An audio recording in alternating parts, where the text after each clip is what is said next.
Es por eso que entramos en comunicación directamente con, por cierto, exdirector de Petróleos Mexicanos. Así es, con Rogelio Montemayor Seguy. Él fue director de Petróleos Mexicanos, fue gobernador de Coahuila, fue también director del INEGI, si no me equivoco, y lo saludo con mucho gusto. Rogelio, ¿cómo está usted? Muy buenas tardes. Muy buenas tardes, muy bien, muchas gracias por esta invitación. Gracias. Si me permite sumar a Víctor Hugo Hernández, compañero de Mega Noticias allá en el estado de Coahuila, para iniciar con esta charla. Muchas gracias. A ver, recibimos ayer que el presidente reta a mostrar que no había proyectos para poder explotar gas. Ustedes sacaron un documento muy interesante donde muestran que sí había un plan. Don Rogelio, platíquenos de qué se trata. Mira, yo creo que aquí en este tema que estamos abordando hay varios aspectos a considerar. Uno es lo inmediato, como veían ahorita, viene un cambio brusco del clima, caídas bestiales de las temperaturas en diversas partes de Estados Unidos y de México. Y eso nos plantea una serie de problemas. Obviamente cualquier apagón pues tiene un efecto económico importante. Los estados de Nuevo León y Coahuila pues han sido de los más afectados en este aspecto. Pero aquí el problema que yo quisiera centrar es de un poco que veamos la historia de la producción de gas en México. Primero recordemos que hasta 2014 el único agente económico autorizado para desarrollar y explotar gas era Petróleos Mexicanos. Era el monopolio estatal. ¿Y qué había sucedido? Digamos, hasta finales de los 90, Pemex prácticamente no se interesaba por gas porque el precio del crudo pues, era muy superior al del gas y el gas no tenía en esos años mucha demanda. Eso cambia a finales de los 80 y hasta los 90, bueno, hasta la fecha, cuando empiezan a desarrollarse las centrales eléctricas de ciclo combinado en base a gas. Ahí empieza a crecer la demanda de gas. La demanda de gas ha ido gradualmente ganando la batalla contra otras fuentes primarias de energía en todos los usos donde se usa energía, en electricidad, en presión, en vapor, etc. El único área donde no ha ganado el gas es en el transporte, que se sigue usando fundamentalmente la gasolina y el diésel. Ahora, ¿qué sucede? La demanda empieza a crecer de una manera importante y Pemex empieza a tener problemas para surtir esa demanda. Sí lleva a cabo Pemex diversos proyectos, entonces hay un desarrollo muy importante en la cuenca de Burgos, yo te diría en mediados de los 90, que logran elevar la producción en varios miles de millones de pies cúbicos diarios. Pero sin embargo, pues no era suficiente porque la demanda iba creciendo más rápido. Parte de esta realidad fue lo que llevó a una reforma energética en 2013-2014. Y ahí se planteó que se iban a dar a Pemex cierto rol y abrir a los inversionistas privados otras áreas para que las desarrollaran. Porque el volumen de inversión que se requiere para desarrollar los recursos es muy grande. Aquí quiero dejar claro que México, nosotros en el norte en particular, en el noreste, estamos sentados sobre un océano de gas. Océano de gas. O sea, hay mucho gas en la zona. Hay mucho gas, hay más de 100 trillones de pies cúbicos de gas ahí en el suelo. Hay que sacarlo. Y sacarlo requiere recursos para explorar, para construir infraestructura, para hacer pozos de producción, etcétera, para almacenar, para muchas cosas. Y esas necesidades sobrepasan la capacidad de Pemex y del Estado mexicano, por lo cual fue que se pensó pues con una serie de reglas permitir la participación en estas inversiones de los particulares. A Pemex se le asignaron una parte importante de estas reservas y otra parte importante se dejó para ser incitadas entre inversionistas, donde Pemex también podría participar y CFE también podría participar. Y esto se empieza a desarrollar, se dieron varias rondas.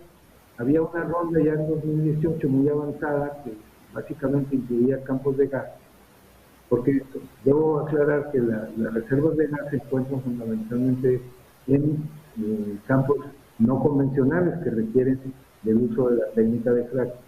Y como no había una regulación apropiada, las autoridades empezaron a licitar campos convencionales donde ya existía la regulación ambiental, mientras desarrollaron la regulación ambiental para los no convencionales. Esto se logra en fines de 2017, inician la licitación para campos no convencionales, fundamentalmente en Tamaulipas, y en eso vienen las elecciones y entra pues el nuevo gobierno y suspenden esas licitaciones, y para efectos prácticos suspenden todas las licitaciones.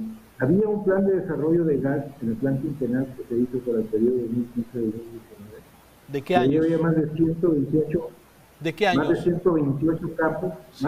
¿De qué años, Rogelio? ¿De qué año estás hablando? Esos planes y esos... De 2015 a 2019 era el plan, se debe haber hecho a finales de 2014. O sea, del año todavía de hace 2 años. Incluía desde 2015 hasta 2019 y era un plan que se tenía que actualizar cada año. Recientemente lo acaba de actualizar la Secretaría de Energía. Bueno, en ese plan se incluían 128 campos fundamentalmente de gas. O sea, si esos procesos se hubiesen seguido, pues estaríamos ahorita en otras circunstancias. Pero todos esos proyectos, así como la licitación que ya estaba en curso, se suspendieron por decisión del gobierno federal actual. Pues no pueden decir que no hay planes, sí, ¿verdad?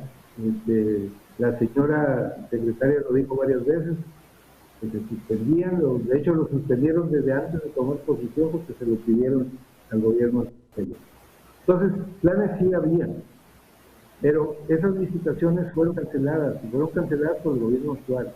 Entonces, el problema es que mi impresión es que este gobierno no ha entendido la situación tan grave que representa esa dependencia en gas. Este gobierno se ha centrado y preocupado por la dependencia de las importaciones de gasolina, pero la gasolina es un bien que lo puedes conseguir en muchas partes del mundo y lo puedes transportar por barco. Si una fuente se te cierra, hay muchas otras. El gas no. El gas o lo manejas por ducto, o que tiene que ver proximidad geográfica, o lo manejas en forma líquida. Y manejarlo en forma líquida triplica el costo del gas. Entonces, estando pegados a Estados Unidos y teniendo gas, pues lo lógico era que se siguiera importando, y lo que no se hizo fue aprovechar ese lapso donde el gas era muy barato para empezar a desarrollar nuestras reservas de gas. Entonces, yo siento que a mí me preocupa mucho que el gobierno actual, ante este problema que nos está pues, fastidiando la vida a todos y que está teniendo un costo económico muy grande. Nuevo León está prácticamente paralizado, afectaron al 98% de los usuarios. Coahuila es un poco menos, pero también muy afectado. Entonces, en vez de reconocer que hay un problema, que lo hay, que el reto ahí está, seguimos dependiendo del gas y vamos a seguir dependiendo un rato. Necesitamos desarrollar nuestras reservas de gas y eso exige que el gobierno federal pues, abra la discusión para ver cómo lo hacemos, qué tenemos que mejorar en la regulación para cuidar el ambiente y poder usar la técnica de fracking, qué participación va a tener Pemex, qué participación van a tener los privados, qué participación va a tener CFE, porque es un esfuerzo que tienen que entrar todos, uno solo no puede, ni los privados solos, ni Pemex solo, ni CFE solo, requiere de todos. Claro. Y a mí me preocupa que el gobierno, lejos de asumir de reconocer ese reto, pues esté tratando de culpar al pasado o darnos explicaciones pues falsas. Nos están diciendo que no tenemos almacenamiento porque nadie en el mundo lo tiene. Es falso. Holanda tiene 150 días de almacenamiento de su consumo diario. 150 días. 150, caramba. Países que producen mucho gas como Estados Unidos y Rusia tienen 60 y tantos días de almacenamiento de su respectiva capacidad. China, que es un gigante y consume todo el gas que te puedes imaginar, tiene ya 25 días. En Europa casi todos los países tienen capacidad de almacenamiento entre 90 y 100 días en el consumo de cada uno de esos países.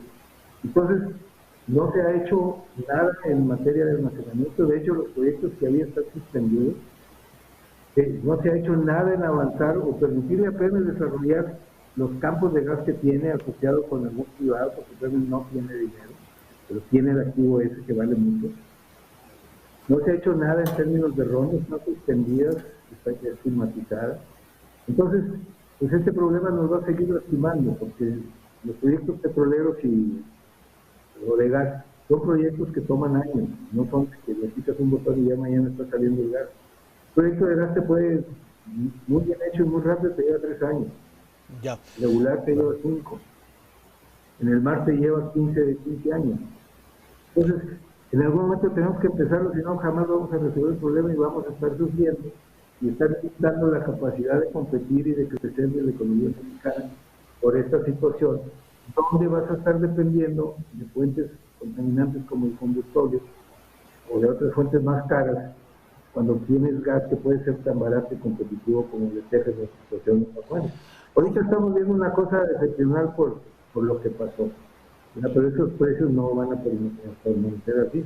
Claro. Ahora, aquí hay varios temas que nos preocupan y que yo espero que se aclaren, porque lo que señalan los expertos en materia de traders de gas, hay dos mecanismos para comprar gas. Uno, vas al mercado spot y yo mañana necesito tanto gas, ¿a qué precio me lo venden? Eso se llama spot. Y hay otro mecanismo donde tú estableces un convenio, un contrato con alguien que vende gas, para que te surta determinada cantidad a determinado precio, lo negocias, lo pactas y lo pones en un contrato. CFE no hizo aparentemente contratos de ese tipo este año. Y eso es gravísimo, porque un consumidor de gas tan importante como CFE o como cualquier industria privada, que no tenga esa protección, pues le pasa lo que está pasando ahorita. Claro. CFE no tenía esos contratos, no pudo conseguir el gas al precio pactado, se lo está quitando a los privados que sí tenían contratos para poder echar a andar las centrales de ellos, de CFE. Y ahorita tú tienes un montón de empresas que les quitaron totalmente el gas y que tienen que parar. Claro. Entonces, a ver, Rogelio, viendo y nada más para terminar de mi parte con este importante análisis que nos hace, sí, viendo el futuro, hacia el futuro y con esta migración que hay a otro tipo de energías, sí, ¿qué es lo que debería de hacerse? O sea, ¿enfocarse más al gas o seguir con dos bocas buscando más gasolina? A ver, ¿cuál es su visión como exdirector de Pemex y desde luego conocedor del tema? Definitivamente hay que dar prioridad al gas. No somos un país petrolero, nuestras reservas no dan para tanto. Y si vamos a alimentar la nueva refinería y las refinerías se pueden mejorar, pues vamos a tener que dejar de exportar petróleo. Entonces, tienes que darle prioridad al gas y tienes que darle prioridad no a las nuevas refinerías, sino a arreglar las que ya tenemos para que no produzcan tanto combustible. Porque el combustible es un energético fósil, el más contaminante de todos. Y como Pemex, varias de sus refinerías no tienen la capacidad de procesar adecuadamente el crudo de la calidad que tenemos aquí en México, está produciendo más combustible que gasolina en varias de estas refinerías. Creo que hay 2 nada más que pueden hacerlo bien. Y no se está invirtiendo en reconfigurarlas, en modernizarlas para que no produzcan combustible, produzcan más gasolina. No se está haciendo. Todo el dinero que hay, el poco dinero que hay, se está yendo a 2 bocas, lo cual para mí es un absurdo. Más cuando tú ves las tendencias en el mundo, que los automóviles están yendo hacia lo eléctrico, que todo está yendo hacia lo eléctrico, que todo está yendo hacia lo renovable, que todo está yendo hacia el gas. Pues como que vamos como los cangrejos, ¿no? Claro. Rogelio, pues le agradezco mucho sus comentarios aquí. Vamos a seguir en análisis aquí con Víctor y gracias por tomar esta llamada y explicarnos su visión de este tema. Sí había proyectos, se suspendieron en este gobierno, tenemos que apostarle al gas y pues que ese es el futuro de este tema. Le agradezco mucho esta charla, Rogelio. Muchas gracias a ustedes, Raúl. Muchas gracias, Víctor Hugo. Gracias.